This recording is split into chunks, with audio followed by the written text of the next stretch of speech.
Ta'ala, karena berkat dan rahmat karunia-Nya lah kita dapat berkumpul pada pagi hari ini. Selamat datang Bapak dan Ibu semuanya. Bagaimana kabarnya nih? Apakah dalam keadaan sehat semua? Semoga kita dalam keadaan sehat walafiat dan dilancarkan dalam menjalankan aktivitasnya. Dan mungkin juga bagi Bapak Ibu yang sedang menjalankan ibadah puasa, semoga puasanya dilancarkan sampai berbuka nanti ya. Oke, pepatah mengatakan tak kenal maka tak sayang, tapi kalau udah kenal jangan sampai sayang ya. Maka dari itu, izinkan saya memperkenalkan diri terlebih dahulu dengan sebuah pantun. Mungkin di meja ada markisa, sudah habis dimakan opung. Perkenalkan, nama saya Nisrina Salsabila dari mahasiswi Poltekkes Bandung. Baik, demi kelancaran acara kita pada pagi hari ini, saya akan memandu acara Sekolah Inovasi Teksos yang hari ini menyusun tema kontribusi nyata dan berdampak anak jalanan bagi masyarakat. Nah, kalau kita membicarakan tentang dampak serta kontribusi nyata dari anak jalanan ini bagi masyarakat, seperti yang kita ketahui, anak jalanan merupakan anak-anak yang berusia sekitar 5 sampai dengan 18 tahun yang menghabiskan sebagian besar waktu di jalanan, baik untuk mencari nafkah ataupun berkeliaran di jalanan dan tempat-tempat umum lainnya. Maka dari itu, anak jalanan ini disebutkan juga bahwa setiap tahunnya terus meningkat dengan diikuti oleh perilaku-perilaku yang mungkin menyimpang. Hal ini dikarenakan perilaku sosial anak sangat dipengaruhi oleh tempat dia tinggal ataupun bergaul. Perilaku anak jalanan juga selalu berada dalam situasi rentan dalam segi perkembangan fisik, mental, ataupun sosial, bahkan nyawa mereka. Melalui stimulasi tindakan kekerasan terus-menerus terbentuk sebuah nilai-nilai baru yang cenderung mengedepankan kekerasan sebagai cara untuk mempertahankan hidup mereka. Maka dari itu, kita mendatangkan narasumber hebat kita yang pastinya kompeten dalam bidang tersebut untuk menjelaskan pada kita semua bahwa anak jalanan tidak selamanya memiliki stigma yang buruk, serta dapat berkontribusi dan berdampak positif terhadap masyarakat di sekitarnya. Yaitu ada Bapak Dindin Komarudi, yang mungkin sering disapa Abah Dindin. Mari kita sapa terlebih dahulu narasumber kita, Abah Dindin. Selamat pagi, Abah. Apakah telah memasuki ruangan? Selamat pagi, Assalamualaikum warahmatullahi wabarakatuh. Waalaikumsalam warahmatullahi wabarakatuh. Gimana kabarnya, Abah? Alhamdulillah, sehat. Alhamdulillah. Baik, sebelumnya saya ucapkan terima kasih atas kehadiran Abah dalam mengisi acara webinar kita pada pagi hari ini, Abah ya. Baik, perlu teman-teman ketahui, Abah Deni merupakan Ketua Yayasan Kumala yang juga owner dari Bank Sampah Kumala dan Galeri KQTA, yaitu rumah singgah sekaligus wadah kreativitas bagi anak-anak jalanan. Nah, Abah Deni juga merupakan pernah menjabat sebagai tim leader pada pemberdayaan 5 kelompok UMKM disabilitas melalui usaha daur ulang sampah kertas dan sampah organik di beberapa kabupaten kota, serta manajer program dari beberapa program juga yang bergerak di bidang pengelolaan sampah dalam pemberdayaan kelompok. Nah, untuk mempersingkat waktu nih, langsung saja mungkin kepada Abah Dindin selaku narasumber kita pada acara webinar hari ini. Waktu dan medianya saya persilahkan. Baik, terima kasih adik moderator. Ini luar biasa nih moderator kita ini. Bangga sekali saya mendengarnya tadi ya dengan lugas. Nah, ini salah satu hal penting sebetulnya yang harus ditampilkan oleh seorang peksos ya. Jadi tidak kaku ya, lugas, kemudian sangat humble gitu ya. Baik, mungkin sambil menunggu bahan paparannya sudah disiapkan ya.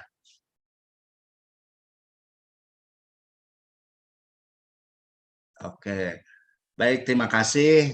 Assalamualaikum warahmatullahi wabarakatuh untuk teman-teman khususnya kolega para pekerja sosial saya lihat tadi di beberapa daerah ya. Mudah-mudahan kita bisa selain silaturahmi juga saya izinkan saya untuk sharing. Ini hanya sharing, sekedar sharing. Karena kalau membahas teori atau konsep ini ada ahlinya Pak Sabaryadi, ini dosen saya nih. Ada Bu Nurjanah juga, salam hormat ya.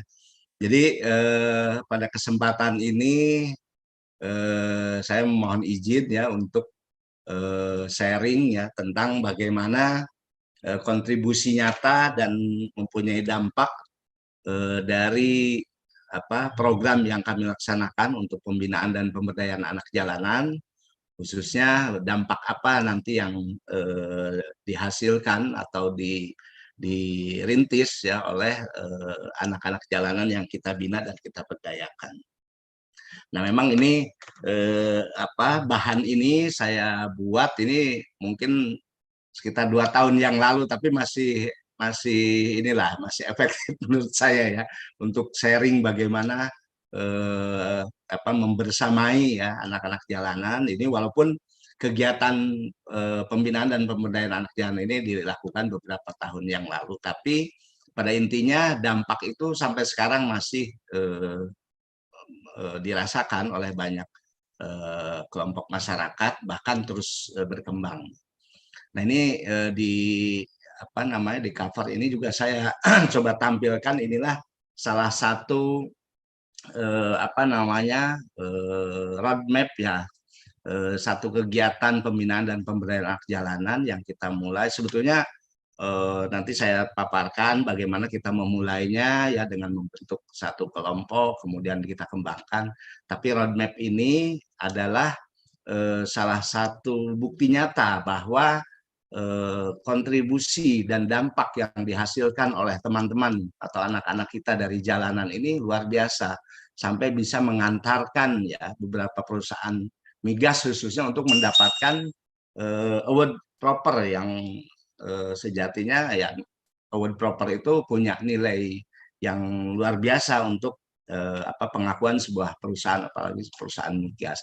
Nah, ini kan di luar ekspektasi kita ya. Jadi bagaimana kok bisa kegiatan sederhana yang dilakukan oleh teman-teman atau anak-anak jalanan ini bisa berdampak luas gitu ya. Nah, ini saya coba ingin sharing dengan harapan mungkin ada beberapa pengalaman yang kami lakukan di Yayasan Kumala itu bisa dijadikan sharing pengalaman ya, atau mungkin nanti ada beberapa kegiatan program yang biasanya direplikasi terus oleh beberapa pihak, baik instansi pemerintah atau perusahaan, bahkan NGO. Lanjut, kalau nama tadi sudah diperkenalkan ya. Nah, jadi saya ingin menyampaikan bahwa kegiatan yang kita lakukan di Yayasan Kumala ini awalnya sangat sederhana ya. Jadi ketika 2001 sampai 2004 memang kita konsepnya adalah di rumah singgah ya, yang seperti disampaikan tadi oleh Mbak Moderator, bahwa rumah singgah ini adalah tempat persinggahan ya anak-anak jalanan gitu. Nah, di situ kita dulu menggali potensi ya, tapi di sisi lain konsep rumah singgah itu ada satu, mungkin menurut saya itu satu kelemahan ya, bahwa anak-anak jalanan itu menstigma sendiri bahwa di rumah singgah itu ya cukup hanya untuk singgah gitu ya. Di situ walaupun ada beberapa kegiatan, tapi stigma anak-anak terhadap rumah singgah itu juga agak kurang positif waktu itu ya. Di mana anak-anak ya hanya sekedar setelah ngamen, tiduran, ya makan segala macam, walaupun ada diarahkan untuk sekolah dan lain-lain, itu sangat sulit ya untuk anak-anak waktu itu untuk mengikuti kegiatan. Nah, sehingga kita berpikir ini harus dirubah gitu ya konsep ini ya, sehingga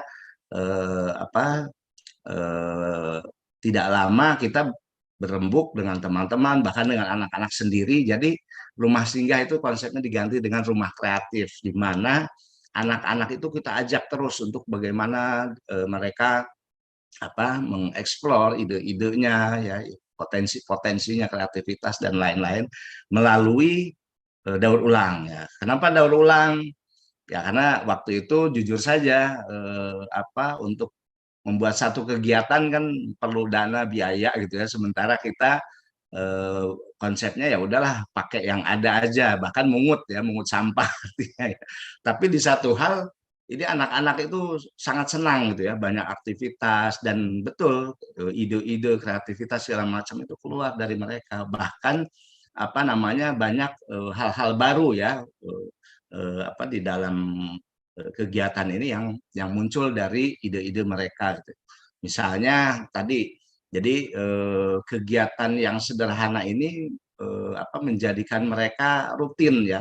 Jadi kalau udah ngamen nggak tiduran lagi, ikut kegiatan kreativitas ini, produktif ini. Nah, bahkan lama-lama melupakan gitu ya, atau mengurangi dia aktivitas di jalan sampai melupakan karena udah melihat dampak yang mereka lakukan itu ternyata punya nilai gitu ya, baik itu nilai penghargaan dari orang gitu yang biasanya anak-anak ini dikasihani gitu ya, dikasih sumbangan dan lain-lain, ini mereka dihargai. Nah itu awal mula itu ya untuk perubahan pola pikir dari teman-teman dan anak-anak jalanan. Nah, pada 2004 sampai 2008 kita tadi Rumah Kreatif tadi menjadi satu komunitas ya. Jadi bagaimana anak-anak itu tadi merasa dihargai, mendapatkan sosok figur ya, dan tentunya keluarga. Ketika mereka membantu kelompok itu mereka merasa punya keluarga ya. Nah, sehingga kita coba tadi Rumah Kreatif itu menjadi satu galeri ya, kemudian bahkan dikembangkan dengan Rumah Olah Mental Pemuda Indonesia. Jadi ketika itu kita juga karena di lapangan, di jalanan itu yang ikut bergabung dengan kita tidak hanya anak-anak jalanan yang kategori usia 18 tahun ke bawah ya, tapi di atas 18 tahun yang sudah menjadi pemuda misalnya, itu juga bergabung ya, pemuda-pemuda jalanan, tapi tetap aja istilahnya disebutnya mereka tetap jalanan gitu ya. Tapi intinya teman-teman yang beraktivitas di jalan itu banyak yang bergabung dengan komunitas kita ya. Lanjut. Jadi dari awal komunitas ini kita coba kembangkan ya. Yang tadinya misal anak-anak bikin bikin produk itu ya asal jadi, ya asal buat gitu ya. Yang penting dia senang gitu. Tapi hasil produk itu selalu dipajang gitu ya. Jadi itu sebagai penghargaan atas kreativitas mereka. Jadi kita berusaha untuk tidak menjas atau menilai bahwa produk ini jelek atau apa gitu. Tapi awalnya kita pajang dulu sebagai penghargaan untuk apa yang mereka lakukan. Nah, 2008 kita mulai melegalitaskan ya. Jadi komunitas tadi kita bikin yayasan ya dengan nama Umala atau Kreatif Usaha Mandiri Alami ya. Nah, 2008 ini mulai kita membangun unit-unit usaha dari implementasi kegiatan teman-teman tadi. Kita bangun ya unit usaha, ada beberapa unit usaha, dan ini yang mulai kita sadari bahwa anak jalanan kita nih, komunitas-komunitas anak jalanan ini tidak selalu melulu perlu dikasihani, karena biasanya gini, orang waktu itu ya banyak tamu datang ke tempat kita tuh membeli produk karena kasihan gitu ya. Jadi bukan karena kualitas produk sehingga mereka butuh produk untuk dibeli, tapi karena kasihan. Nah, ini yang merubah mindset ya anak-anak jalanan gitu. Saya waktu itu dengan teman-teman pendamping itu mencoba bahasa sekarang itu mencoba untuk memberikan challenge ya ke anak-anak, gimana caranya biar orang lain datang ke kita tuh tidak berdasarkan pada kasihan atau ya nyumbang charity gitu ya, tapi pihak lain datang ke kita itu karena butuh, baik itu butuh produk, baik itu butuh pelatihan, bahkan konsep yang kita lakukan selama ini, bagaimana caranya pihak-pihak lain itu membutuhkan gitu ya, sehingga nilai yang tadi itu betul-betul bisa dirasakan oleh kita ya di Humala. Nah, 2011 kita baru mengenal ya mitra perusahaan. Jadi ada perusahaan datang, itu pun ketika datang perusahaan itu menawarkan apa sih yang perlu dibantu, apa kebutuhan Humala dan anak-anaknya. Tanpa kita sadari waktu itu anak-anak dan ya sekaligus kita sebagai pengurus itu menolak untuk meminta atau memberikan pengajuan kebutuhan gitu ya. Kita bahkan kalau Pertamina, waktu itu Pertamina yang datang. Pertamina punya sampah, ya udah kita minta sampahnya aja deh, biar kita olah. Nah, kebetulan kita waktu itu memang butuh kertas, butuh kayu palet, butuh plastik itu untuk tadi, untuk sarana ya, untuk membuat produk ya di kegiatan produktif. Nah, hingga akhirnya singkat cerita mereka mengirimkan sampah, kita buat produk. Nah, ini terjadi satu apa ya, satu perubahan apa namanya, mindset teman-teman di perusahaan, bahwa ketika mereka datang itu mereka tidak hanya perlu mengasihani anak-anak ini ya, tapi ketika mereka datang mereka pun melihat, oh ini ternyata produk-produk yang dibuat oleh anak-anak ini bisa kita manfaatkan. Nah, singkat cerita perusahaan tadi bahkan mengorder ya, mengorder produk dalam lama-lama bahkan dalam jumlah besar gitu ya. Nah, sehingga posisi kita itu tidak tidak diposisikan sebagai binaan perusahaan, tapi menjadi mitra itu dari awal. Nah, ini yang secara alamiah ya ini kita rasakan bahwa ternyata konsep yang kita terapkan di tempat kita itu berdampak gitu ya. Nah, sehingga lambat laun kita kerjasama dengan Pertamina, kita coba mengembangkan apa namanya, konsep-konsep, bahkan beberapa branding kita bikin ya. Karena kita berpikir begini, ketika kita bermitra dengan apa namanya, mitra-mitra kita, kita pun harus memberikan apa namanya, efek atau timbal balik ya, atau dampak kepada mitra kita. Jangan hanya kita menerima bantuannya saja tanpa memikirkan timbal balik yang positif buat perusahaan. Nah, ini kita pikirkan nih, apa nih kira-kira yang bisa kita kita apa namanya, kita ciptakan atau kita berikan untuk mitra-mitra perusahaan kita ya, sehingga dengan harapan bukan kita hanya mau untuk terus berlanjut kemitraannya, tapi nilai yang kita bangun. Jadi tadi bagaimana caranya mitra-mitra kita itu memberikan nilai ke kita tuh bukan hanya sekedar ini harus dikasihani, harus dibantu, bla bla bla gitu ya. Tapi kita berpikir ya, bagaimana nilai anak-anak jalanan yang ada di Humala ini di apa namanya, dihargai, kemudian bahkan lebih dari itu ya. Jadi apa, anak-anak ini mampu untuk memberikan masukan-masukan pada program-program perusahaan. Nah, ini nanti saya sampaikan di lanjutnya. Ya, lanjut. Nah, ini lanjut dulu, ini lanjut lagi. Nah, ini jadi kita berpikir saat itu karena memang jujur ya di lapangan banyak sekali pengalaman-pengalaman bagaimana kita di stigma negatif ya oleh berbagai pihak gitu ya. Udah jelas lah anak jalanan itu ya disebutnya apa, sampah kota lah segala macam. Nah, hal yang kita tangani juga yang kita kita apa namanya, kita olah itu juga dianggap sampah ya, sampah lingkungan. Jadi kita berpikir bagaimana nih kita yang dianggap sampah ini bisa jadi emas gitu ya. Nah, ada celetukan dari anak-anak, ya nggak apa-apa lah bah katanya. Kalau min kali min itu kan biasanya memang harus plus.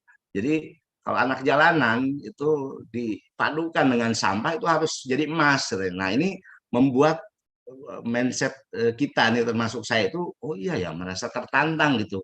Jadi ketika kita di stigma negatif, bahkan seharus saya katakan ya, ketika itu beberapa instansi pemerintah pun malah kadang menegur ya, menegur kita, ini anak jalanan udah kotor, ngapain diajarin yang kotor-kotor, bukannya disekolahin, bla bla bla. Nah, ini yang membuat kita terus berpikir bagaimana stigma-stigma negatif itu kita rubah menjadi hal positif ya. Nah, ini dapat kita buktikan ternyata ketika anak-anak ini menjadi emas ini, yaitu tadi beberapa perusahaan mendapatkan apa, penghargaan proper itu dari kegiatan-kegiatan yang dilakukan oleh anak-anak. Bahkan anak-anak ini kita kasih kesempatan juga ya, peran. Jadi mereka menjadi trainer, bahkan menjadi pendamping teknis itu di beberapa program kegiatan kita dari Aceh sampai Papua. Nah ini ya yang saya maksud. Jadi nilai positif dari satu hal yang tadinya dianggap di stigma negatif itu bisa kita lakukan sebetulnya. Lanjut. Nah, kita belajar ya, karena kita ngolah sampah, kebetulan kalau kalau daur ulang sih dari 2001 atau 2002 ya kalau daur ulang. Tapi kalau bank sampah ini dari 2016. Nah, ini kita belajar tentang konsep pengolahan sampah. Mungkin rekan-rekan, Bapak Ibu cukup mengenal ya dengan konsep 3R. Jadi reduce, reuse, recycle gitu ya. Jadi kurangi, gunakan lagi dan daur ulang. Nah, dari perjalanan kita di Kumala justru ini kita bisa mengembangkannya. Jadi artinya tidak cukup pengolahan sampah itu dengan rumus tadi 3R, tidak cukup sampai recycle ya.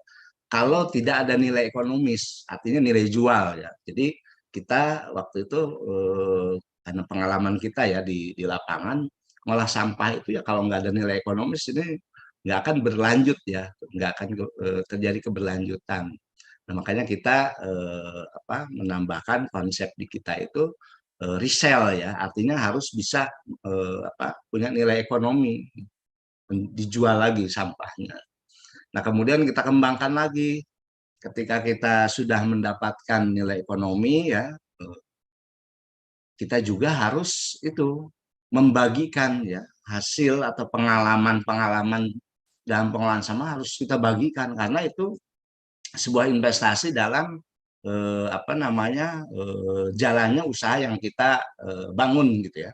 Dengan membagikan itu kita bahkan mendapat peluang untuk disuplai ya produk-produk bahan baku dan lain-lainnya di kelompok-kelompok yang tadi kita latih, kita dampingi dan lain-lain. Nah, waktu itu ada pegiat usaha lah, pelaku usaha besar ya yang datang ke saya dan bilang ini kan sebetulnya rugi kalau Kumala ini membagikan resep. Nah, kalau jualan itu kan resepnya itu harus diumpetin katanya. Nah, kenapa ini Kumala itu dibagikan? Jadi ketika setiap memberikan pelatihan itu saya selalu arahkan ke anak-anak itu jangan ada satu hal kecil pun kita simpan. Jadi harus dibagikan. Karena konsep kita adalah ketika nanti yang kita latih, kita dampingi itu bisa menghasilkan produk. Produk itu bisa produk barang, ya, produk kegiatan, produk perubahan mindset. Ketika mereka bisa menghasilkan produk yang standarnya seperti Kumala, Kumala ini harusnya untung. Jadi dalam mengembangkan pasar kan makin pasar terbuka kita tersuplai gitu. Nah, ini kita sampaikan ke pelaku usaha dan dia bilang bahwa strategi itu sebetulnya yang dia lakukan juga ya. Cuman strategi itu nggak disampaikan ke lawan-lawan usahanya karena sebagai strategi dia ya. Tapi dia juga melakukan sama halnya dengan Kumala. Nah, ini yang membuat kita terus ya melakukan reshare ya, baik itu hasil pengalaman-pengalaman dalam mendaur ulang, konsep-konsep pembinaan dan pemberdayaan dan segala macam. Nah, pada akhirnya konsep ini kita implementasikan nih ke konsep program-program di Kumala. Lanjut. Nah, ini jadi program di Kumala pun kita memakai konsep 5R++ ya. Jadi seperti reduce ya.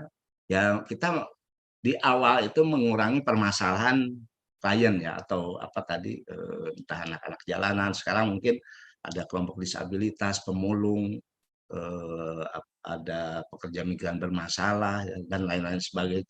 Pada intinya ketika awal itu kita yang kita lakukan adalah melihat apa sih permasalahan pokok permasalahan dasar yang dialami oleh klien kita gitu ya. Biasanya kan yang standar-standar itu ya, yang biasanya itu kurangnya perhatian. Kalau ekonomi menurut saya ini nomor sekian lah. Yang pertama itu kurangnya perhatian, kurangnya mendapatkan kesempatan, kepercayaan dan lain sebagainya. Nah, itu menjadi kita menganggap itu permasalahan dasar yang mereka alami. Nah, bagaimana kita cara menguranginya? Nah, ini konsep reduce-nya gitu ya. Nah, kemudian reuse-nya kalau sampah kan dipakai lagi ya reuse. Nah, ini memberikan peran kesempatan lagi kepada mereka. Jadi mereka itu tidak hanya harus dibantu ya, harus dilayani ya, tapi mereka juga harus diberi peran, kesempatan walaupun peran ini ya tidak hari ini diberi, mereka jalankan dengan baik gitu ya. Perlu proses panjang tidak apa-apa kalau kalau di kita itu terus dikasih peran, kesempatan, salah dikasih lagi kesempatan terus. Nah, dari proses panjang itu ada pembelajaran buat teman-teman yang kita bina gitu ya, kita berdayakan. Nah, kemudian recycle artinya memanfaatkan, menciptakan potensi ya, memanfaatkan potensi-potensi yang ada. Biasanya kan kita dulu ini anak-anak itu jalanan apa sih potensinya? Eh, Hanya luntang lantung, ngamen tidur. Padahal di sisi lain, saya melihat waktu itu minimal eh, satu potensi besar mereka tuh kalau di usaha ya, apa nggak untung kalau kita punya tim itu jarang sakit. Jadi jalanan itu jarang sakit. Itu kita jadikan potensi yang besar gitu ya. Kemudian dalam kelompok mereka itu biasanya solid gitu ya. Kalau udah dalam kelompok itu solid. Jarang ada perhitungan ABCD itu. Yang penting ini kelompok gimana caranya kelompoknya harus kuat. Nah, itu kita jadikan potensi. Belum lagi tadi ada potensi misalnya ini potensinya di musik, potensinya di seni gambar, tukang tato kan anak-anak seneng tuh bikin gambar-gambar tato. Itu diimplementasi, diaplikasikan di pembuatan produk, disuruh digambar mereka seneng dan bagus-bagus. Nah, kalaupun mungkin ada beberapa potensi yang harus kita ciptakan, dibangun, itu pun dibangun. Jadi secara umum recycle itu menurut kita adalah mengembalikan keberfungsian sosial mereka. Jadi yang tadinya tertutupi atau bahkan ditutupi gitu ya, ini kita angkat ya. Nah, kemudian resell. Resell itu adalah yang pertama sebetulnya berdampak nilai, bukan hanya nilai ekonomi yang pertama. Bagaimana anak-anak ini merasakan bahwa apa yang mereka lakukan ini ternyata berdampak manfaat buat orang lain. Nah, itu membangun nilai. Jadi ketika mereka merasakan bahwa apa yang mereka lakukan ini bermanfaat, berdampak manfaat untuk orang lain, itulah penguat mereka gitu ya. Jadi percaya diri, jadi oh iya ya ternyata saya itu bisa manfaat untuk orang lain. Kan anak-anak tuh dulu berpikir, bah kok bisa ya saya ngelatih misalnya pesantren ya, para para santri di pesantren yang pintar ngaji ketika di Aceh waktu itu, anak-anak melatih santri-santri bahkan tengkunya dilatih, itu kiai-kiai yang dilatih itu anak-anak nggak percaya itu, tapi kok bisa saya melakukan. Atau misalnya ketika pelatihan di instansi pemerintah, mereka melatih pegawai-pegawai negeri, melatih mahasiswa kalau di kampus, melatih pemuda-pemuda apa namanya yang korban narkoba itu biasanya pemuda-pemuda berada gitu ya. Nah, itu kok bisa ya? Nah, dari sini mereka juga akhirnya berkembang apa namanya pola pikirnya bahwa saya telah memberikan dampak manfaat buat orang lain sehingga dia menjadi kuat tuh ya. Nah, kelanjutannya adalah itu tadi dampak ekonomi apa yang mereka lakukan bisa dijual, bisa dibayar dengan finansial dan sebagainya. Ini harus ada. Jadi dalam dalam konteks pelayanan ya, kalau menurut saya konteks pelayanan itu harus punya nilai ya. Jadi bukan kalau saya ingat waktu dulu kan moto pekerja sosial tuh help people to help themselves ya. Nah, sebetulnya menurut saya ketika itu tidak tidak hanya berhenti di mereka itu mandiri ya. Setelah mandiri nextnya apa? Gitu ya. Apakah akan diarahkan mereka itu untuk berdampak pada lingkungan sosialnya, lingkungan sekitarnya gitu ya, bahkan lingkungan alamnya gitu. Nah, ini yang akhirnya kita kita pikirkan terus ini harus ada dampak-dampak yang mereka hasilkan untuk eh, sekitar gitu ya. Nah, kemudian yang kelima, 5R-nya, reshare ya. Jadi program yang ada di kita itu harus tadi punya dampak sosial, ya dampak lingkungan. Artinya dengan terimplementasikannya, bagaimana program-program ini dibagikan lagi, ya. Atau anak-anak ini menjadi agen-agen perubahan baru. Ya. Sekarang banyak anak-anak atau kelompok disabilitas pemulung ini jadi apa namanya eh, jadi ini apa ya jadi agen-agen perubahan ya, bahkan dari beberapa perusahaan juga apa namanya memilih beberapa anak menjadi apa contoh-contoh gitu ya untuk kelompok-kelompok di masyarakat di wilayah eh, operasi mereka. Nah, kemudian program-programnya pun direplikasi ya, direplikasi ke beberapa mitra kerja ya. Jadi program kita itu sebetulnya sederhana. Jadi mengolah sampah menjadi sesuatu yang punya nilai ya. Nah, padahal di dalamnya itu sangat dinamis ya, berkembang gitu. Misalnya sasarannya dari anak jalanan melatih kelompok disabilitas ketika sudah bisa melatih kelompok pemulung sudah bisa melatih kelompok masyarakat dan itu terus terus berkembang ya dampak yang dihasilkan. Nah ini eh, adalah implementasi dari 5R-nya ya, jadi resernya. Lanjut. Nah ini konsep reser 5R ini sebetulnya sudah diaplikasikan ke dalam beberapa program di banyak perusahaan. Bahkan Kemensos juga ini Bu Risma itu ketika awal bikin atensi dengan Pak Hari itu ini apa namanya mengajak kita untuk apa namanya mengaplikasikan ya. Jadi kalau kalau MOU Kumala, Pertamina dan Kemensos itu programnya program atensi 5R gitu. Jadi karena itu 5R-nya itu kita masukkan ke dalam apa namanya implementasi di program atensi. Nah, ini juga pada akhirnya kan pengakuan dari apa namanya ini konsep-konsep jalanan ini ya dari beberapa kegiatan kita mendapat respon ya dari khususnya di Kementerian Sosial lah dari dulu ketika Pak Menterinya Salim Assegaf kemudian sampai ke Pak Agus sekarang Bu Risma alhamdulillah padahal kita apa ya kerjasama program pun atau bahkan kadang saya bukan bukan sok-sok gimana enggak ya kita mempertahankan konsep kita tuh sebetulnya tidak meminta ya ke mitra kerja termasuk Kemensos ya. Tapi mereka datang mencoba mengajak bah gimana kalau kita implementasikan program atau konsep Kumala di program-program kami. Nah, itu baru baru kita lakukan gitu ya kerjasama. Jadi kalau dulu di zaman rumah singgah jujur saja ya saya melakukan bikin proposal itu sampai ratusan.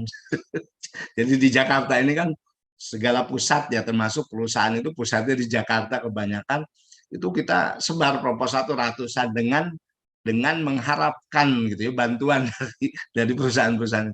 Tapi ya alhamdulillah sekarang mungkin sudah 10-15 tahun itu malah ya perusahaan, instansi, NGO itu pada datang ya menawarkan barulah kita. Karena konsep kita dulu itu ini belajar dari anak-anak juga saya ya. Konsep kita itu dulu nggak usah neko-neko lah, udah jualan sampah aja bah gitu. Merdeka gitu, nggak ada beban gitu. Nah ini yang terus terus kita apa namanya lakukan sampai sekarang. Lanjut. Nah bahkan ada hal baru gitu ya yang kita renungi waktu itu ketika itu kan banyak wartawan dari media. Awalnya anak-anak banyak yang nolak ah ogah katanya. Tapi takut ketahuan teman, takut ketahuan pacar gitu ya. Tapi ada satu satu hal yang membuat mereka pada akhirnya berubah mindset. Ketika mereka menyadari bahwa mereka diliput di apa namanya ditayangkan di media itu sebagai contoh gitu ya.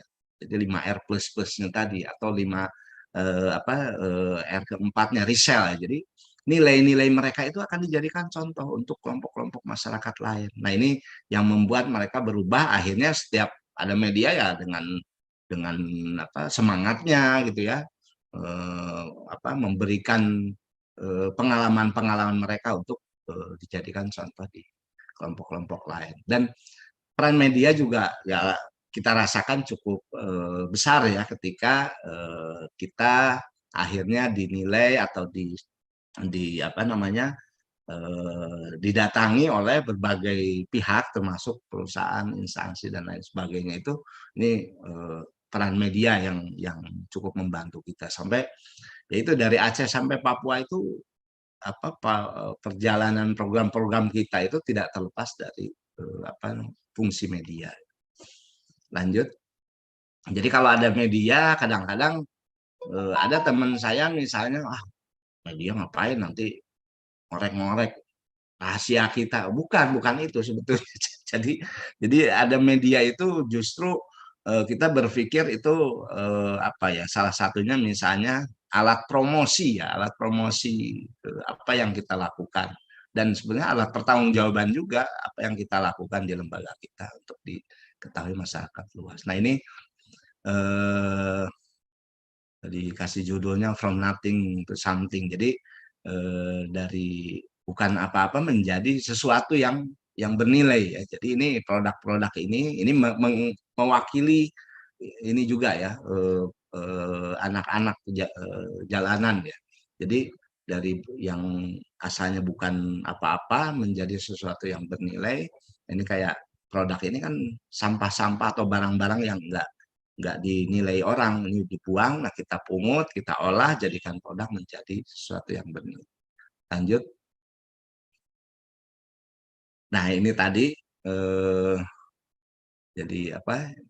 Help people to help themselves and others ya. Saya kemarin kebetulan mampir ke kampus ke STKS, terus melihat brosur ya penerimaan mahasiswa baru itu pas lihat brosur, bangga nih. Jadi di brosur itu tertulis help to people, help to themselves, help to other. Nah, jadi udah terimplementasikan ya konsep. Ya memang harus begitu yang kita rasakan ya, harus begitu. Jadi kita tidak hanya apa namanya mentargetkan ya untuk bagaimana orang itu menjadi mandiri karena gini pengalaman kita banyak anak-anak di kita tuh pada akhirnya punya pekerjaan, usahanya berjalan. Tapi ketika dia tidak mempunyai nilai tadi, nilai dampak untuk lingkungannya, bahkan yang tadinya dulunya ketika di jalanan hanya ngisep lem untuk mabuk gitu ya, sekarang udah punya penghasilan tuh dia mampu beli narkoba gitu. jadi itu kalau menurut kita di Kumala ini karena mereka tidak tadi dibangun ya rasa apa namanya mereka harus berdampak pada lingkungan. Tapi ketika mereka mempunyai rasa berdampak pada lingkungannya, dampak manfaat itu hal-hal seperti itu apa namanya tidak terjadi gitu biasanya di tempat itu.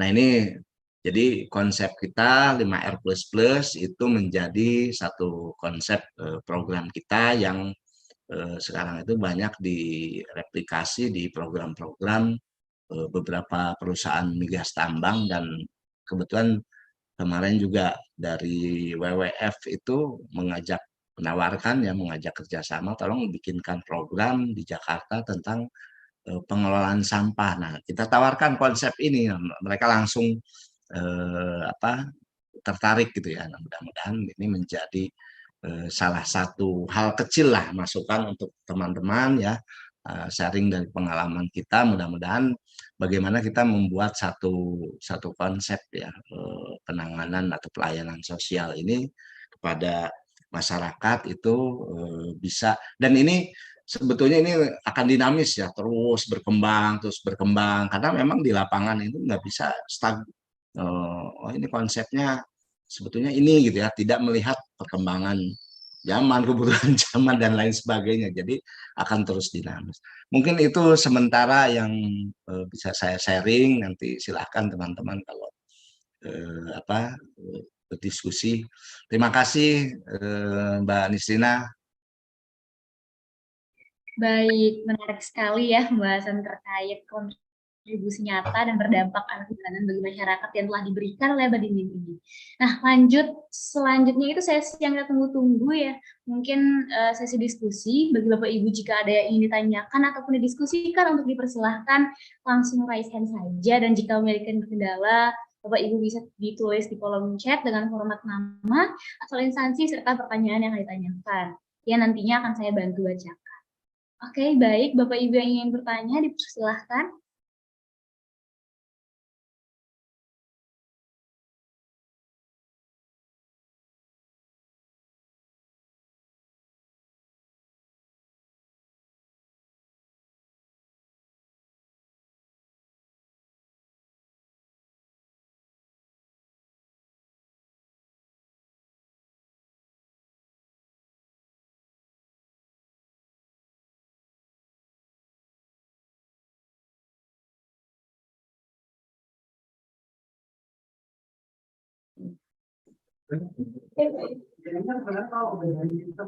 Pokoknya adalah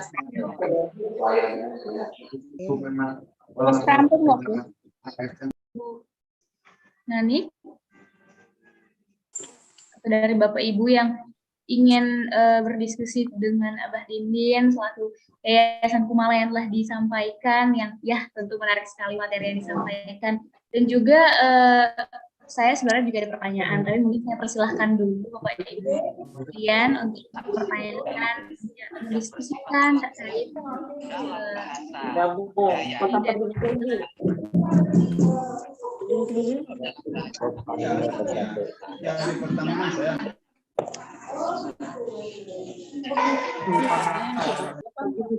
Marton. Kenapa?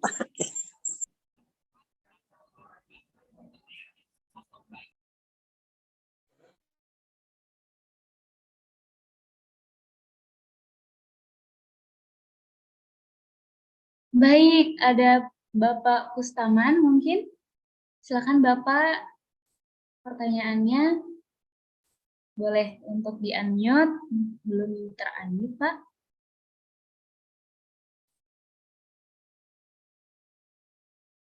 Atau jika memiliki kendala, boleh ditulis di kolom chat aja Pak, biar saya bantu bacakan.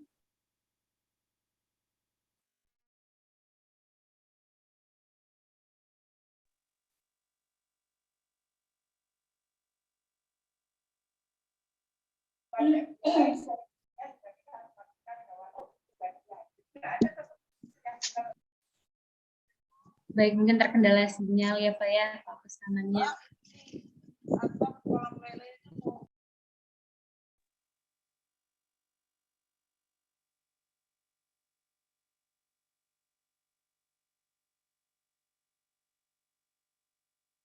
Baik, kalau mungkin saya dulu Pak, ada pertanyaan, beberapa pertanyaan, apakah boleh Bah? Boleh, mangga, silakan. Iya, saya juga melakukan penelitian di salah satu saung kreasi Yayasan Kumala ya Bah ya. Penelitian skripsi saya lakukan di sana, dan mungkin juga ada beberapa pertanyaan yang menyangkut tentang konsep kreasi 5R ini Bah. Jadi yang saya tangkap dari saya meneliti di sana, konsep sentra kreasi atensi 5R ini memberdayakan beberapa kelompok rentan ya Bah ya, ada disabilitas dan anak jalanan juga. Lalu Bah, dalam konsep 5R ini sejauh ini Bah, apakah ada kan tadi Abah bilang kan akan update lagi gitu Bah, akan dikembangkan lagi dari proses 5R ini. Nah, untuk pengembangannya apakah ada memang kekurangannya Bah, atau dalam pelaksanaannya memang terdapat kekurangan-kekurangan yang mungkin akan diubah atau di-upgrade seperti itu Bah. Terima kasih Bah. Baik. Oh, ini Salsabila yang ini praktek di Cileunyi ya, penelitian di Cileunyi ya? Iya Bah, Cileunyi. Ya. Selama ini kan via WA ya, ini baru tatap mukanya sekarang. Iya Bah. Terima kasih. Lagi penelitian di ini ya di kelompok disabilitas Cileunyi ya. Ya memang yang saya sampaikan tadi bahwa konsep ini akan terus dinamis ya berkembang sesuai dengan kondisi kemudian situasi ya. Pada intinya kita menyadari bahwa kelompok ini akan kelompok ya dalam arti apa si penerima manfaat ini kan akan berkembang. Kalau dulu kita berpikir disabilitas itu kebanyakan ya harus diberikan hanya pelayanan gitu ya. Jarang sekali betul-betul dikembangkan pada bagaimana kemandirian mereka. Ini waktu saya dulu ya. Jarang sekali gitu. Apalagi program-program yang ada dulu itu ya kebanyakan itu di panti mereka hanya dilayani ya, berikan pelayanan makannya, kesehatan dan lain sebagainya. Tapi sangat jarang sekali ketika mereka diberdayakan. Nah, saat ini teman-teman disabilitas ini sudah mempunyai ruang yang cukup untuk menampilkan potensi-potensinya ya, bahkan banyak banyak pihak yang mendorong ya bagaimana potensi-potensi mereka bisa berkembang. Walaupun tetap ya ini person kelompok disabilitas itu memang sebetulnya sama. Yang kita tangani ini manusia ya perlu proses, ada yang prosesnya ya sebulan, 2 bulan udah oke, setahun ada, mungkin di Kumala juga ada anak jalanan yang sampai 6 tahun itu prosesnya. Jadi kita kembali lagi, apakah kita siap dengan proses itu atau Pak ini kelamaan, susah diatur, susah berubah. Akhirnya kita terminasi gitu ya, tanpa kita memberikan lagi kesempatan pada mereka. Nah ini konsep tadi di Kumala ini yang research-nya itu adalah implementasinya ini bagaimana kita terus memberikan kesempatan, peran dan lain sebagainya dalam proses itu. Mungkin di Cileunyi ya salah satu contoh adalah ketika anak-anak ini misalnya ada salah satu teman kita di Cileunyi itu kan disabilitas mental, maaf ya. Jadi untuk ketika awal selalu diantar oleh orang tuanya ke tempat kegiatan produktif kita, ya, selalu diantar, ditunggui bahkan sampai sore. Gitu. Nah sehingga ini menyita banyak hal, menyita waktunya, orang tuanya nggak bisa apa namanya mencari nafkah misalnya dalam ketika mereka mengantar anaknya gitu. Tapi sekarang dia bisa datang sendiri dari rumahnya, nggak kabur kemana-mana gitu ya. Bahkan mungkin inisialnya B gitu ya. Bahkan mereka bisa anak ini bisa membuat satu produk, beberapa produk paling bagus di antara yang lainnya. Padahal dia satu-satunya disabilitas mental. Nah, hal ini yang memang kita sadari butuh proses panjang. Nah, bagaimana dengan perkembangan atau pengembangan konsep itu sendiri? Kadang-kadang konsep itu bisa ya tadi dinamis itu ada masukan atau ada ide atau ada apa namanya kreativitas justru dari kelompok itu sendiri. 5R++ ini sebetulnya ejawantah dari pengalaman anak-anak gitu ya. Yang ya kita hanya merangkum, mengemas gitu ya. Tapi pada kenyataannya 5R++ ini pengembangannya dari pengalaman teman-teman atau anak-anak jalanan. Nah, kedepannya juga seperti itu. Misalnya dulu ketika kita launching program di Cileunyi, anak-anak ada satu anak yang nyeletuk gitu ya, oh kita nggak mau dianggap disabilitas terus katanya gini, stigmanya begini-begini. Akhirnya ada anak-anak yang nyari-nyari di apa namanya di internet mungkin ya, muncullah istilah disable gitu ya. Nah ini menjadi hal tadi yang tadinya kita nggak berpikir ke situ ya yang apa ini kan satu branding bagus nih. Jadi di kegiatan kelompok disabilitas misalnya akhirnya muncul ide mengemas brandingnya itu disable. Nah, jadi hal-hal positif ya. Jadi bukan disabilitas gitu ya, tapi bagaimana dia memunculkan bahwa kita itu punya potensi gitu, bukan bukan terbatas potensi gitu. Ya. Nah, jadi hal-hal seperti ini ya. Seperti misalnya di kelompok pemulung nih di Jakarta kan stigma negatif nih, pemulung tuh suka nyuri, kotor, bau, segala macam. Kita berusaha untuk bagaimana membuat branding agar tadi merubah stigma. Nah, dibikinlah KPK. Ini KPK, istilah-istilah ini kan dari mereka. Apa itu KPK? Kelompok Pemilah Kreatif. Gitu ya. Jadi dalam program pun sebetulnya sangat penting ya dibuat hal-hal baru gitu ya, baik itu tadi di konsep, di kemasan brandingnya. Saya tiap program berusaha untuk mencoba punya bikin branding masing-masing gitu. Karena ya zamannya sekarang itu seperti itu gitu ya. Jadi harus ada hal yang kita kemas, dibuat menarik gitu ya. Walaupun tetap prosesnya kadang panjang. Mungkin Sasabila tahu ya di Cileunyi itu bagaimana teman-teman di sana, prosesnya seperti apa. Tapi itu tadi Kumala akan terus memberikan kesempatan, memberikan peran, peluang dan lain sebagainya kepada kelompok tersebut. Mungkin itu. Oh, baik, Abah. Terima kasih, Abah, atas jawabannya. Lalu, Bah, untuk mungkin satu pertanyaan lagi, Bah, selagi menunggu Bapak dan Ibu semuanya menyiapkan pertanyaannya.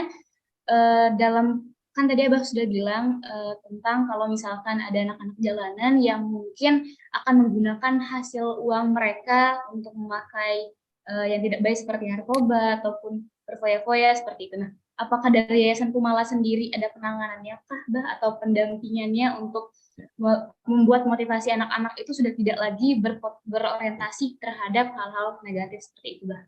Ya, yang seperti saya sampaikan tadi ya, jadi konsep resell dan reshare itu ya adalah dampak dari pengalaman-pengalaman yang disampaikan Sasabila. Dulu kan kita targetnya adalah bagaimana nih anak ini bisa mandiri ya, gitu kan.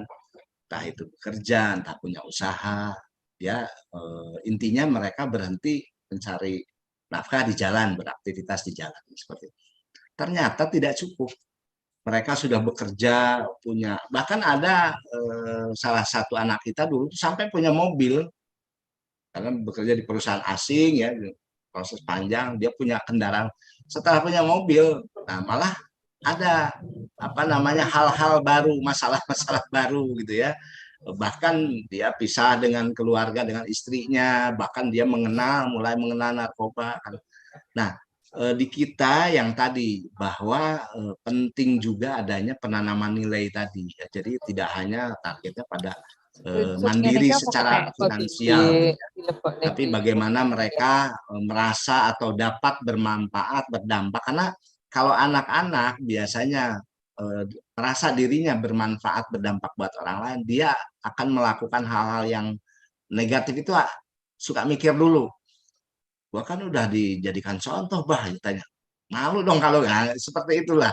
Sederhananya, walaupun banyak banyak hal lain yang jadi pertimbangan. Tapi menurut saya adalah betapa pentingnya ketika kita juga mengarahkan mereka itu justru punya target agar mereka punya dampak manfaat buat lingkungan. Minimal teman-temannya di jalan lah. Nah, pada akhirnya kan sekarang itu kalau dulu kita ngerekrut anak jalanan itu kan turun ke jalan ya. Lampu merah, kadang-kadang jadi pengamen juga gitu. Rambut dimerahin gitu kan. Sekarang mereka ya datang sendiri ke Kumala. Bang, saya mau gabung dong. Jadi kita sebenarnya nggak susah lagi kayak dulu gitu ya. Walaupun tetap kadang suka main di jalanan. Tapi intinya itu adalah dampak dari tadi ketika anak-anak ini mempunyai perasaan bahwa dia sudah melakukan dampak manfaat buat orang lain, ada satu satu satu penghalang ya, sedikit penghalang untuk bagaimana ketika dia melakukan hal negatif dia akan merusak citranya sendiri. Nah, seperti itulah kira-kira. Jadi itu yang kita lakukan ya. Jadi dari proses awal ya.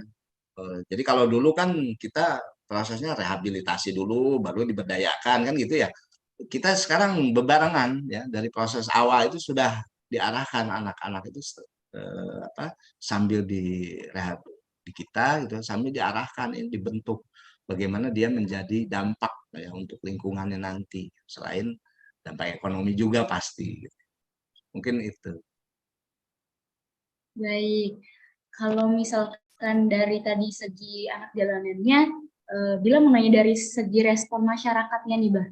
Apakah dari kan tadi kan stigma masyarakat tentang anak jalanan ini kan udah tertanam buruk nih, Bah, tertanam Ya. negatif. Tapi kalau misalkan untuk kegiatan ini, apakah respon masyarakatnya ada penolakan atau misalkan kenapa anak saya nggak sekolah atau anak saya diapain di yayasan ini gitu? Apakah ada, Ya, Bah? ya itu dulu kita nggak mengalami. Jadi dulu sampai kita sering pindah tempat gitu ya, baik itu saat kita membentuk komunitas, bahkan sudah jadi yayasan pun kadang-kadang diusir oleh tetangga gitu. Jadi kita merasakan itu ya, di stigma negatif oleh bukan hanya masyarakat, saya harus katakan oleh banyak pihak ya, bahkan pemerintah pun kadang-kadang ini ya itu tadi saya sering ditegur dulu ya, mengeksploitasi anak lah gitu ya. Kemudian ini anak-anak bukannya disekolahin malah diajarin ngutak-ngutak sampah gitu. Tapi ya itu resiko kita karena waktu itu kita belum memunculkan bukti nilai gitulah ya, gampangannya. Nah, bagaimana cara kita merubah mindset tadi tentunya kan nggak mudah ya. Tapi yang kita lakukan dulu itu istilahnya nyari perhatian orang gitu ya. Misalnya kalau Sabtu Minggu kita selalu ngajak anak-anak nih bersihin solokan halaman orang, bukan di halaman kita. Jadi kita keliling loh. Kadang ada solokan di RT lain, bisa kita bersihin untuk cari perhatian aja. Nah, lambat laun mulai memperhatikan mereka ya. Oh, ternyata yang dilakukan anak-anak ini positif. Sampahnya kita olah, produknya ternyata punya nilai juga. Kita sering mengajak anak-anak di lingkungan sekitar kita diajarin bagaimana mengolah sampah menjadi satu yang bernilai. Sekolah-sekolah bahkan apa namanya warga ya atau di kelurahan-kelurahan itu kita sering mengajak atau mengajarkan itu sharing ya. Nah dari situ muncul ya. Jadi nilai tadi oh ternyata ini di satu sisi anak-anak ini punya nilai juga gitu ya. Bahkan 2016 kita bikin bank sampah 2 tahun kerja bakti lah rugi segala macam gitu. Sampai sekarang kita nemu formulanya. Oh, bisnis bank sampah itu harusnya gini konsepnya. Nah, alhamdulillah sekarang bank sampah kita dijadikan bank sampah induk Jakarta Utara kan berkembang tuh ya. Kepercayaan yang diberikan berkembang, kepercayaan nilai berkembang, bahkan kepercayaan bisnisnya juga berkembang, peluangnya ya berkembang. Nah, inilah ternyata memang tidak mudah, tapi tidak sulit juga sebetulnya. Rahasianya apa?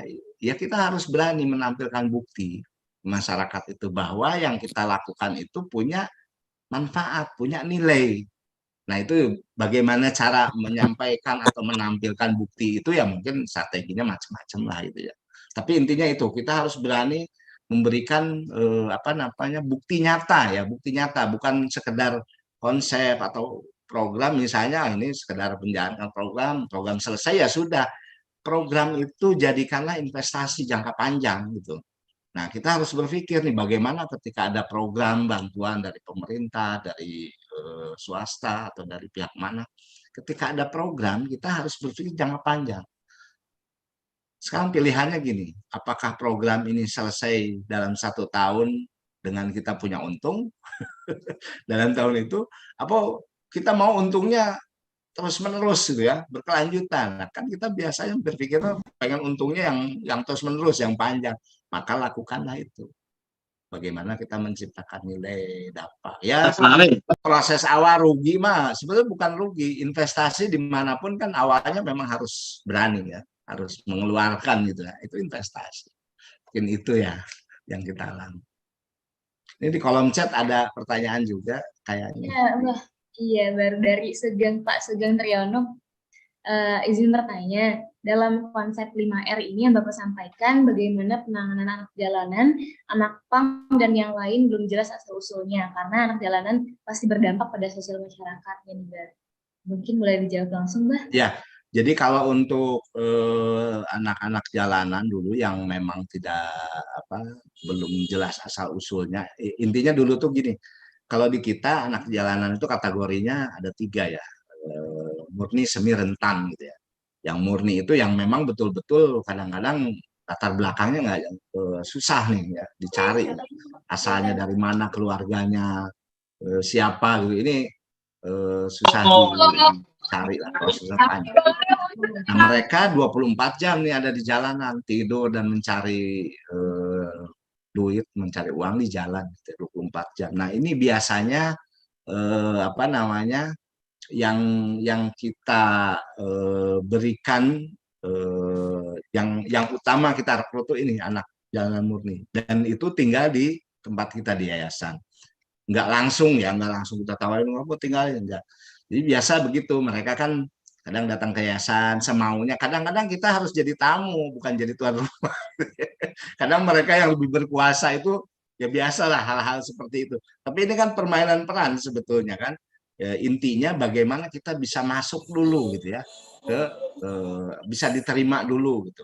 Nah, tantangannya itu ya sabar ya, kadang-kadang apa namanya, barang kita hilang, ya itu tantangan-tantangan yang ada di lapangan. Tapi intinya ketika mereka sudah merasa nyaman, merasa sesuatu tempat kita tuh kok beda ya dengan di jalanan gitu ya. Kita juga tidak kaku gitu ya, misalnya menerapkan banyak aturan gitu ya. Bahkan yang bikin aturan mereka sendiri gitu biasanya di tempat kita di awal ya. Atau misalnya gini, contoh nih dari implementasi 5R++ itu, ketika kita membangun nilai buat mereka tuh, mereka gabung ke kita misalnya, "Bah, saya pengen gabung di kelompok produksi daur ulang," misalnya.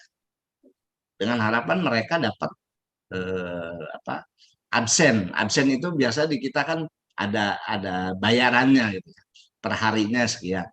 Nah, misal ada anak yang usia sekolah atau anak di luar usia sekolah yang masih mau sekolah. Dia pagi itu dia harus sekolah, ngamen plus sekolah. Nanti tiba datang ke yayasan itu biasanya jam 1 siang.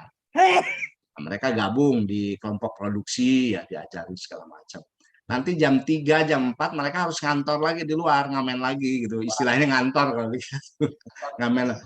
Tapi penghasilannya sama dengan anak yang dari pagi sampai sore gitu. Nah, kadang-kadang Ada kan linknya. Di mana nih, Kak? protes nih, anak yang pagi sampai sore penghasilannya kok sama dengan anak yang dari jam 1 sampai jam 4 saja. Ya kalau mau kayak mereka, kamu sekolah. Jadi dari pagi kamu bisa ngamen, terus berangkat sekolah, nanti jam 1 baru gabung, sama penghasil. Nah itu cara-cara kita untuk bagaimana mereka pun pada akhirnya kan ada yang tertarik sekolah, sekolah lah, pada akhirnya toh dapat penghasilan. Eh, itu salah satu bentuk yang kita bangun ya. Jadi mereka itu anak-anak ini ya tetap pada intinya pada ujungnya itu akan ditargetkan untuk mendapatkan nilai tadi gitu ya. Jadi banyak strategi lah, banyak hal gitu ya yang apa kita lakukan, salah satunya itu. Mungkin itu ya. Jadi tidak memilih nih, wah ini anak kok bermasalah terus, sudah ya enggak. Kadang-kadang saya selalu suka diprotes juga nih oleh teman-teman pengurus. Ini si A ini udah sekian tahun kok masalah terus ini. Saya bilang kalau mau kita ngebina atau memberdayakan anak-anak baik ya jangan bikin yayasan, bikin sekolah. Pilihlah anak-anak baik yang nggak punya masalah sebenarnya. Nah tapi itu ya itu satu proses lah gitu ya yang kita lakukan. Mungkin seperti itu. Terima kasih Pak atas jawabannya. Sama-sama, Mas. Baik, terima kasih untuk Abah atas jawabannya. Mungkin untuk Bapak Ibu semuanya, apakah ada pertanyaan lagi atau yang ingin didiskusikan mengenai kontribusi nyata dan dampak anak jalanan bagi masyarakat ini? Kita masih punya banyak waktu mungkin untuk mendiskusikan beberapa materi yang menarik yang telah disampaikan. Silakan Pak Kuswara dari Dinas Sosial. Mungkin ada yang ingin ditanyakan? Oke, terima kasih. Bisa dengar ya, Bu Nis? Bisa, Pak. Assalamualaikum warahmatullahi wabarakatuh, Pak Dindin. Waalaikumsalam. Suara Pak dari Dinas Sosial Provinsi Jawa Tengah, Pak. Apa yang disampaikan Bapak itu cukup menarik, Pak. Memang ini anak jalanan ini di sisi lain juga ada dua yang perlu kita lakukan di situ, karena sekali lagi anak jalanan ini menjadi satu bagian kehidupan ya Pak di masyarakat. Namun di sisi lain juga dengan adanya Undang-Undang Ketertiban Umum, Pak, ini juga menjadi problem di lapangan, sehingga antara dua sisi ini perlu adanya satu toleransi, karena anak jalanan itu tidak mudah kita selesaikan dengan hanya diusir di jalanan, tetapi juga kita harus bisa apa ya istilahnya itu menjahit. Tidak mempunyai minat di olahan merangkul mereka, bisa merangkul mereka, karena mereka juga di sisi lain problem dari anak jalanan ini banyak sekali indikatornya penyebab daripada anak jalanan ini. Nah, ini kita sebagai, karena kami Nun Sewu Pak Dindin sebagai penyuluh sosial ya, di penyuluh sosial pun punya satu kewajiban atau tanggung jawab moral terhadap anak jalanan di lapangan. Nah, sementara di sisi lain ada beberapa kabupaten kota itu yang sudah punya peraturan daerah, Pak. Peraturan daerah terkait dengan penanganan anak jalanan juga termasuk juga mengganggu ketertiban umum, Pak. Dan ini yang menjadi dilema di lapangan. Di sisi lain juga undang-undang ini ataupun peraturan gubernur ataupun peraturan daerah bupati wali kota ini sebetulnya atas terbentuk saja. Realisasi di lapangan itu terkadang juga tidak sesuai dengan kondisinya, Pak. Nah, yang perlu kami jelaskan, anak jalanan ini kan sebetulnya kan sesuatu yang perlu kita selesaikan dengan win-win solution, Pak. Misalkan dengan adanya satu rumah singgah, karena mereka ini juga ketika kita memberikan satu pelayanan dengan memanusiakan mereka itu tertarik sekali. Nah, saya harap juga kepada teman-teman dan seluruh dinas sosial yang ada di tapi usahakan ki ada kita sekarang itu dia minta bisa memfasilitasi bagi anak jalanan dimanapun berada, Pak. Nah, ini yang juga saya pesan kepada teman-teman khususnya di kementerian ataupun di mana, ini juga betul-betul kabupaten kota itu harus instan terhadap penanggulangan anak jalanan. Ini di sisi lain memang di Jawa Tengah, Pak, khususnya nih anak jalanan tuh mulai berkurang, Pak, karena mungkin dari rumah singgah dan lain sebagainya sudah ada, namun belum optimal. Mungkin beberapa orang saja anak jalanan ini masih ada. Nah, yang mungkin kami tanyakan itu, Pak, di situ yang paling sederhana, tugas dari penyuluh sosial itu apa yang harus kami lakukan, Pak, terhadap anak jalanan ketika kita menghadapi masalah di lapangan, Pak? Karena juga beda antara fungsional ataupun tugas pokok dan fungsi dari pekerja sosial, juga dengan penyuluh sosial itu dari sisi pekerjaannya itu sisinya tipis, sehingga kami dari penyuluh sosial bisa memberikan kontribusi terhadap penanganan anak jalanan. Itu saja mungkin Pak Dindin sederhana pertanyaan sederhana kami juga merasa punya tanggung jawab moral, Pak, terhadap anak jalanan yang ada di lapangan. Kami juga sebagai pekerja sosial belum bisa berbuat banyak terhadap mereka, Pak. Itu mungkin Pak Dindin pertanyaan dari kami, kurang lebihnya mohon maaf. Akhirul kalam, Assalamualaikum warahmatullahi wabarakatuh. Matur nuwun Pak Dindin. Waalaikumsalam warahmatullahi wabarakatuh. Silahkan dijawab langsung oleh Pak Dindin. Baik, Pak Kuswara, terima kasih dari Dinas Sosial Jawa Tengah. Ya memang kalau secara real di lapangan ya, kita juga semua melihat bahwa dari tahun ke tahun ya anak jalanan itu berkurang. Kalau dulu kan setiap lampu merah kita lihat terminal segala macam ya, kalau malamnya di emper-emper toko itu banyak sekali yang kelompok-kelompok anak jalanan. Nah, sekarang itu bisa dikatakan hampir tidak ada ya seperti dulu. Tapi jangan salah, itu kegiatan-kegiatan yang dilakukan oleh anak-anak di jalanan itu mereka juga berkembang strateginya.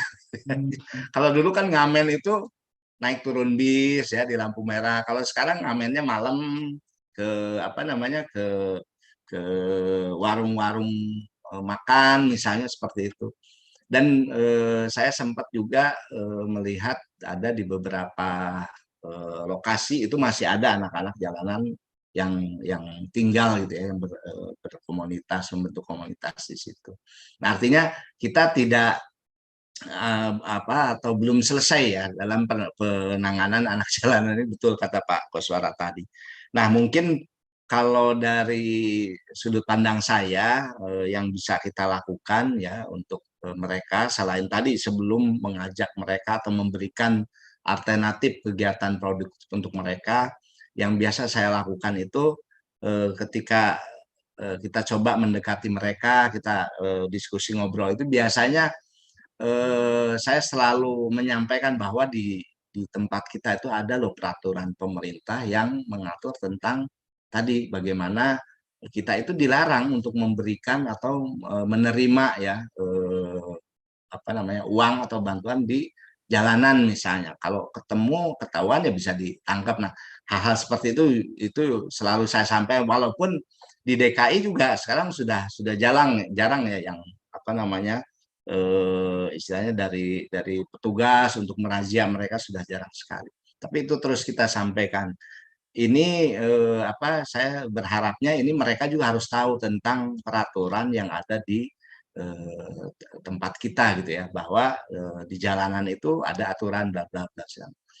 Nah, kemudian kita juga suka sering menyampaikan gitu ya, bahwa ada banyak kegiatan-kegiatan sebetulnya yang bisa diikuti oleh teman-teman di jalan. Misalnya gini, saya setahun kemarin kerjasama dengan Dinas Sosial Dinas Sosial Kota Bandung dalam 1 tahun 2022 itu untuk tadi memberikan motivasi ya kepada PMKS ya yang salah satunya hasil razia lah. Di situ ada anak jalanan, pengemis dan lain-lain.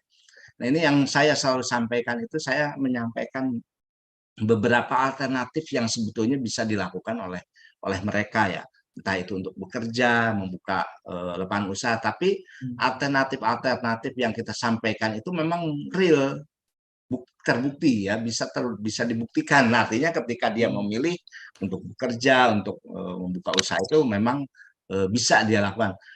Kadang-kadang yang terjadi di lapangan ya, trust hilang dari mereka, anak-anak jalanan itu, ketika yang kita sampaikan ke mereka itu hanya sebuah konsep, hanya sebuah ya gambaran yang tidak bisa dibuktikan realisasinya di lapangan gitu. Nah, itu akan sangat sulit lagi untuk kedua kalinya kita memberikan atau mengajak mereka gitu ya untuk menawarkan alternatif tadi. Jadi saya selalu sampaikan ke anak-anak yang ada di jalanan itu gambaran-gambaran alternatif yang memang real ada gitu ya. Misalnya salah satu contoh kecil ya, misalnya saya ini kan di Kumala ini memang kapasitasnya dari dulu ya ngolah sampah gitu ya.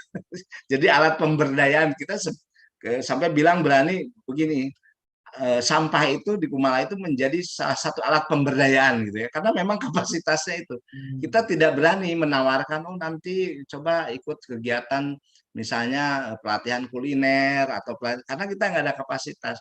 Nah, yang kita berani sampaikan ke mereka adalah nih ada alternatif usaha, peluang usaha di pengelolaan sampah, baik itu melalui bank sampah, daur ulang dan sebagainya. Nah, itu mungkin salah satu yang bisa nanti disampaikan ke teman-teman di jalan. Jadi mereka, bahkan ini bukan hanya anak jalanan sebetulnya, mitra-mitra kerja kita ya, termasuk maaf ini Bu Menteri gitu ya.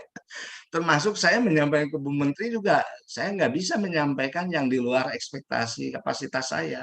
Kalau masalah sampah pasti saya sampaikan, karena kita punya bukti implementasi di lapangan, dan kita tahu peluangnya, pasar segala macam. Nah, mungkin bisa jadi pertimbangan lah ya buat teman-teman atau khususnya Pak Kuswa. Terima kasih. Ini orang bintu, tapi gendeng. Ada apa? Baik, terima Sudah jelas? Pada Pak Kuswara? Iya, baik. Terima kasih Mbak Dinin atas jawabannya. Untuk selanjutnya, apakah dari Bapak Ibu semuanya ada yang ingin ditanyakan lagi? Saya Mbak Nisrina. Oke, baik. Bu Hasana, dipersilahkan. Baik, Assalamualaikum warahmatullahi wabarakatuh. Ya, Bapak Didin, salam kenal. Saya dari Sentra Alia-Tama di Jambi. Menarik sekali materi tentang anak jalanan ini. Kita juga menanganin anak-anak, khususnya semua klaster anak intinya. Tapi untuk anak jalanan terus terang aja kami agak kewalahan di sentra ini, karena memang ketika kita merekrut anak ini mereka balik lagi dan balik lagi, tidak akan kembali lagi ke sentra kami sebagai balai rehabilitasi. Yang saya tanyakan ini mungkin kiatnya Pak Abah Didin nih, bagaimana kiatnya nih memotivasi anak-anak yang di jalanan itu bisa mengakses sentra ataupun balai-balai atau yayasan yang bisa bergerak di bidang seperti yang Mbak Didin lakukan selama ini. Kemudian yang kedua, di sentra kita juga banyak ada atensi yang memang khusus untuk pemberdayaan di anak jalanan terutama. Itu seperti apa Mbak Didin MOU-nya atau kerjasamanya? Mungkin dua itu Mbak Abah, mohon pencerahannya. Terima kasih. Baik, terima kasih atas pertanyaannya. Silahkan dipersilakan Mbak Dinin untuk. Terima kasih Bu Nur Hasanah. Wah, ini dari Sentra Alia-Tama Jambi ya. Saya sering mendengar ini Sentra Alia-Tama Jambi luar biasa. Jadi memang yang saya sampaikan tadi ya. Jadi untuk memberikan pelayanan khususnya pada anak jalanan. Kalau menurut saya sih pada siapapun ya, pada siapapun, entah itu disabilitas, pemulung, bahwa titik pentingnya adalah sebuah proses, dan proses itu memang yang tadi ada yang 3 bulan udah selesai, 6 bulan, bahkan ada yang 6 tahun saya sampaikan tadi di kita itu. Tapi ini kan sebuah pilihan, apakah kita mau terus memberikan kesempatan, peluang pada mereka, atau hanya sebatas ya kalau di pemerintah ini mohon maaf ya, saya juga paham ini terkait dengan program, kemudian penyerapan APBN dan segala macam itu. Nah, sehingga saya waktu itu dengan Pak Dirjennya masih Pak Hari ya, dan Ibu Menteri, saya tekankan di awal bahwa kegiatan untuk melakukan pelayanan dalam hal tadi rehabilitasi, kemudian memberdayakan mereka itu perlu proses, dan proses ini perlu ditangani serius gitu ya, perlu ditangani serius dan tidak bisa. Kalau dulu kan gini, saya diajari dulu tuh ya, kalau membuat satu program itu ada batasan, misalnya 3 bulan, 6 bulan, setahun lah paling lama, nanti proses akhir terminasi ya. Di kita tidak diterapkan seperti itu. Jadi indikator keberhasilannya adalah ketika mereka memang betul-betul sudah melakukan hal-hal tadi, perubahan-perubahan tadi. Bahkan selain setelah mandiri, mereka ada kewajiban untuk bagaimana memberikan dampak pada lingkungan kalau di kita ya. Jadi hal ini yang saya lakukan. Jadi bagaimana memotivasi. Jadi anak-anak juga sama, anak-anak disabilitas, mungkin Bila juga tahu ya di Cileunyi gitu ya. Kemudian pemulung di Pangudi Luhur itu sama, mereka butuh proses. Kadang-kadang mereka saat ini di pikirannya, aduh saya tuh cuman pengen punya penghasilan sehari 30.000 aja, nggak dikejar-kejar Satpol PP misalnya kan. Itu di awal. Ketika mereka sudah mendapatkan itu, ada kebutuhan lain, ada harapan lain, dan terus itu berkembang. Nah, yang saya lakukan adalah itu mengikuti proses dengan tentunya selalu dinamis ya, membuat perubahan-perubahan strategi, cara dan segala macam gitu ya. Karena tiap anak tuh pasti beda tuh strateginya, caranya gitu ya. Nah ini menjadi PR kita ya. Jadi tapi yang menjadikan kunci di kita adalah anak-anak perlu bukti. Ya. Kalau di kita nih misalnya di Kumala gitu ya dulu itu, saya sempat mendengar bisikan anak ya yang berbicara gini, gimana kita mau mandiri, yayasannya aja nggak mandiri, minta-minta bantuan ke orang, itu menjadi pelajaran penting tuh. Artinya mindset mereka, mindset yang kita anggap mereka itu penerima manfaat, klien kita itu juga mempunyai mempunyai penilaian terhadap kita sendiri, terhadap kita sebagai ya kita kan merasa sebagai istilahnya penolong mereka gitu ya, pengarah mereka ya, tapi mereka juga punya penilaian. Nah, bagaimana caranya kita menunjukkan bukti untuk mereka ketika kita mengejak A, memang betul-betul ada bukti ya bahwa hal A itu sudah kita lakukan, berdampak, punya nilai. Nah, biasanya itu yang pada akhirnya anak-anak itu. Dan yang paling penting adalah kalau saya ya menarik benang merahnya, yang paling penting itu pendampingan itu full. Tidak ada satu program atau satu kegiatan pun ya mungkin saya bila tahu di Cileunyi sekarang gimana ya, karena ada stag pendampingan apalagi terhadap COVID kemarin ya sekian tahun gitu ya. Nah, tapi itu saya ya akan melanjutkan karena itu sebuah proses ya, dan kita sadar bahwa pendampingan itu nggak bisa dianggap sepele itu ya. Apalagi misalnya di ya termasuk di lembaga LKS, di balai bahkan ya pendamping itu harus all out gitu ya. Harus all out, harus serius gitu mendampingi PM ya kalau memang nanti ingin target ketercapaiannya sesuai yang diharapkan. Nah, kemudian yang kedua mengenai misalnya tadi MOU ya antara balai. Nah, di konsep atensi kan ada residensial ya atau ada konsep melibatkan pihak di luar Kemensos ya. Artinya bisa LKS, bisa lembaga usaha atau perusahaan, bisa kelompok komunitas dan lain-lain sebagainya. Dan di awal juga kita menyadari bahwa atensi ini nggak bisa sendirian loh, Kemensos gitu ya, nggak bisa dilakukan hanya oleh Kemensos. Kemensos juga perlu membuka ruang gitu ya untuk sebanyak-banyaknya pihak yang ingin berkontribusi pada jalannya program ini. Ya misalnya nanti Aliatama bisa kerjasama dengan banyak entah LKS, entah perusahaan, ya entah komunitas atau apapun yang kira-kira memang dapat berkontribusi pada program-program yang dilaksanakan.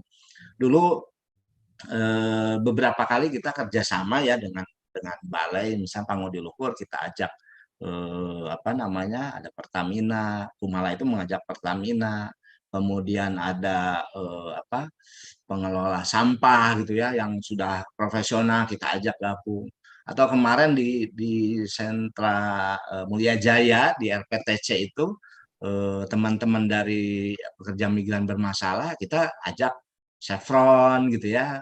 Nah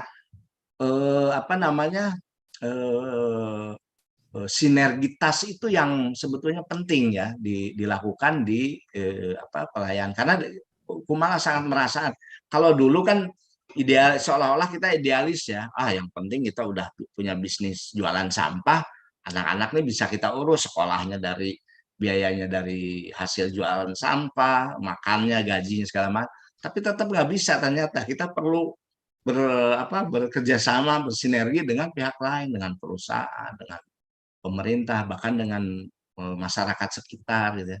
Nah itu kalau tadi itu bisa dilakukan MOU-nya ya, kalau menurut saya ya. Kalau dulu bisa dilakukan MOU antara LKS misalnya, kemudian dengan balai ya, balai atau sentra itu bisa dilakukan MOU langsung gitu ya. Apa saja nih yang akan dilakukan oleh kemitraan ini, misalnya entah itu pelatihannya, pendampingan. Saya sering mengajak mitra-mitra perusahaan gitu ya. Jadi Kemensos itu saya hanya minta tempat, fasilitas tempat lah ya, sama PM plus pendamping sosialnya tentunya. Nah, masalah alat, trainer, segala macam itu dari perusahaan, modal usaha segala macam. Kumala apa? Kumala pendampingan teknis atau jejaring pasar misalnya.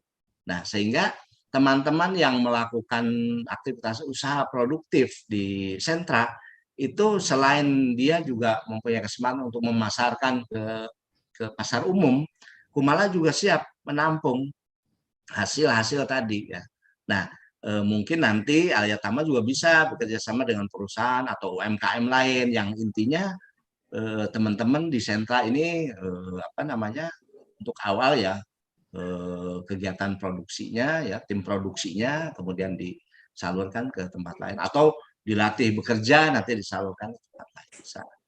Mungkin itu Bu Nurjana. Makasih Pak Dindin pencerahannya. Mudah-mudahan bisa kita terapin di sentra. Sukses selalu. Terima kasih Bu Nurjana. Baik, terima kasih atas jawaban dari pertanyaan dari Bu Nur Hasanah. Sepertinya sudah tidak ada lagi pertanyaan dari Bapak Ibu semuanya ya. Juga berhubung kita sudah sampai pada penghujung acara webinar kita pada siang hari ini mengenai kontribusi nyata dan berdampak atas kegiatan di masyarakat. Untuk itu, sebelum saya tutup, mungkin dari Abah Dindin sendiri untuk menyampaikan closing statement-nya, Bah. Ya. Silakan, Bah. Baik, kita kalau di kita itu melihat segala sesuatu tuh kita jadikan itu sebuah investasi ya. Kenapa harus berbicara investasi? Agar apa yang kita lakukan bisa berdampak jangka panjang, bukan hanya hasil untuk masyarakat yang kita dampingi, tapi hasil untuk kita juga, untuk keluarga kita juga. Jadi harus berpikir jangka panjang. Investasi ini bisa didapat atau dilakukan ketika memang kita serius ya untuk bagaimana melihat permasalahan ini menjadi satu peluang. Jadi min kali min itu harus plus. Jadi masalah tambah masalah itu harus jadi manfaat. Jadi bagaimana kita mengolah itu tentunya dengan tadi membangun jejaring, memperkuat, dan yang terpenting adalah mempertahankan nilai manfaat. Mungkin itu.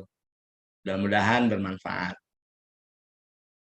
Baik, terima kasih ya Mbak Dindin untuk penyampaian materi dan closing statement-nya. Untuk itu karena telah memasuki sesi akhir, saya ucapkan terima kasih untuk Bapak dan Ibu semuanya atas kehadirannya dan terima kasih juga kepada Mbak Dindin atas ilmu-ilmu yang telah diberikan. Semoga apa yang disampaikan hari ini dapat bermanfaat bagi kita semua. Saya sebagai moderator mohon maaf bila ada salah kata, kepada Allah saya mohon ampun. Saya Nisrina Salsabila pamit undur diri. Wassalamualaikum warahmatullahi wabarakatuh. Waalaikumsalam, terima kasih semua. Warahmatullahi wabarakatuh.